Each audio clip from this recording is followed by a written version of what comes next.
നൽകി 2021 വീണ്ടും പാച്ചേനിക്കായി ഉറച്ച നിലപാടെടുത്തു. ജി സുധാകരനോട് കാണിക്കുന്ന താൽപര്യം KS-ന് നൽകണം എന്നാണ് ആവശ്യപ്പെടുന്നത്.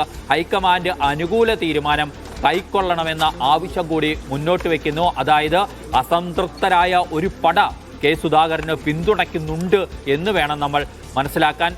ഇവരിൽ പലരും സീറ്റ് ആഗ്രഹിച്ചിരുന്നവരാണ്. അതിനകത്തൊരു ന്യായമായ കാര്യമല്ലേ? നോക്കൂ, കോൺഗ്രസിന്റെ കാര്യത്തിൽ ഈ വിജയസാധ്യത മാത്രം നോക്കി, കനകോലു റിപ്പോർട്ട് മാത്രം നോക്കിയൊന്നുമല്ലോ സ്ഥാനാർത്ഥികളെ തീരുമാനിക്കുന്നത്.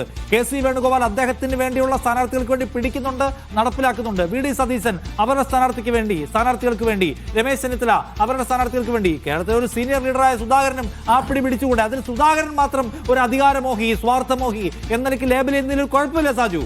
ഇതിനകത്തെ നിഷാദെ, ഗ്രൂപ്പ് ഡാൻസ് കളിക്കേണ്ടടുത്ത് ഗ്രൂപ്പ് ഡാൻസ് കളിക്കണം എന്ന് പണ്ടൊരു നേതാവ് പറഞ്ഞിട്ടുണ്ട്. രാഹുൽ ഗാന്ധി തന്നെയാണ് പറഞ്ഞതെന്നാണ് എൻ്റെ ഓർമ്മ. പക്ഷേ ഇപ്പോൾ കോൺഗ്രസിൽ നടക്കുന്നത് സിംഗിൾ ഡാൻസുകളാണ് എന്നുള്ളതാണ് ഏറ്റവും പ്രധാനപ്പെട്ട പ്രശ്നം. ഒരു തെരഞ്ഞെടുപ്പ് നിൽക്കുമ്പോൾ ടീം UDF എന്ന് പറയുമ്പോൾ ടീം കോൺഗ്രസ് ആണ് എന്ന് UDF-ലെ ഘടകകക്ഷികൾക്ക് മുന്നിൽ ബോധ്യപ്പെടുത്താൻ പോലും കോൺഗ്രസ് നേതൃത്വത്തിന് കഴിയാതെ പോകുന്ന ഒരു ഘട്ടമാണ് ഉള്ളത്. ഓരോരുത്തരും അവരുടേതായ സിംഗിൾ ഡാൻസുകൾ നടത്തിക്കൊണ്ട് മുന്നോട്ട് പോവുകയാണ് ഇപ്പോൾ കോൺഗ്രസിൽ സംഭവിച്ചുകൊണ്ടിരിക്കുന്നത്. അവിടെ സുധാകരനെ പോലുള്ള നേതാക്കൾ കൂടി മനസ്സിലാക്കേണ്ട ചില കാര്യങ്ങളുണ്ട്. കെ സുധാകരന് മന്ത്രിസ്ഥാനവും KPCC അധ്യക്ഷ സ്ഥാനവും കോൺഗ്രസിന്റെ പ്രവർത്തക സമിതി സ്ഥാനവും അടക്കമുള്ള ഉന്നതമായ പദവികൾ അദ്ദേഹത്തിന്റെ കരിയറിലുടനീളം ലഭിച്ചിട്ടുണ്ട്.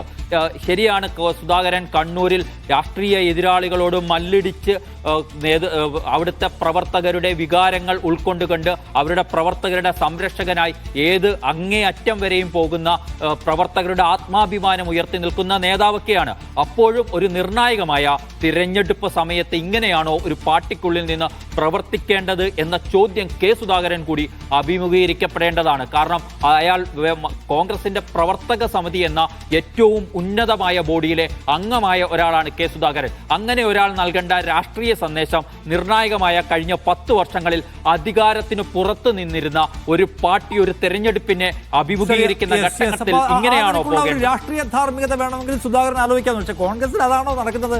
ബാക്കി എല്ലാവരും പിടിക്കുകയാണ്. അല്ല ധനസുമോദെ, എന്തെങ്കിലും തരത്തിലുള്ള ഒരു സമവായത്തിന്റെ പരിഹാരത്തിന്റെ സാധ്യത തുറക്കുന്നുണ്ടോ?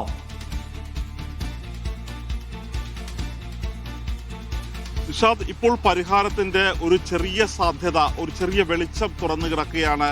ഇപ്പോൾ രമേശ് ചെന്നിത്തല കെ സുധാകരനുമായി സംസാരിച്ചതിന് ശേഷം അദ്ദേഹം ഹൈക്കമാൻഡിൽ സംസാരിച്ചിട്ടുണ്ട്.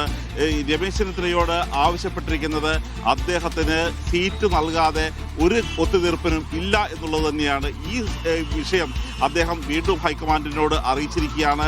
ഹൈക്കമാൻഡ് അതുകൊണ്ട് തന്നെ ഇതൊരു റീതിങ്ക് എന്ന രീതിയിലേക്ക് പോകുമോ എന്നുള്ള ഒരു സംശയം ഇതിനകം തന്നെ ഇപ്പോൾ ഡൽഹിയിൽ ഉണ്ടായിട്ടുണ്ട്. അതായത് കെ സുധാകരൻ ഇത്രയും ശക്തമായ ഒരു രീതിയിലേക്ക് പോകും എന്നുള്ളൊരു കാര്യം ഹൈക്കമാൻഡ് കരുതിയിരുന്നില്ല. പക്ഷേ ഇപ്പോൾ കെ സുധാകരൻ രണ്ടും കൽപ്പിച്ചാണ് നിൽക്കുന്നത്. രണ്ടും കൽപ്പിച്ച് നിൽക്കുന്ന സുധാകരനെ ഒരു സമവായ ശ്രമത്തിലൂടെ കോൺഗ്രസിന്റെ ഒപ്പം നിർത്താൻ തന്നെയാണ് ഇപ്പോൾ ശ്രമിച്ചിരിക്കുന്നത്. ഏതായാലും ഇപ്പോൾ 12 മണിക്ക് പറഞ്ഞിരിക്കുന്ന വാർത്താ സമ്മേളനം മാറ്റിയേക്കും എന്നുള്ള ഒരു സൂചന തന്നെയാണ് നമുക്ക് ലഭിക്കുന്നത്. നമ്മളിപ്പോൾ സുധാകരന്റെ മുഖ്യമന്ത്രി പുറത്തേക്ക് വരുന്നുണ്ടോ എന്നൊരു സംശയം എനിക്കുണ്ട്. അത് അങ്ങനെയാണെങ്കിൽ അതിലേക്ക് പോവാം.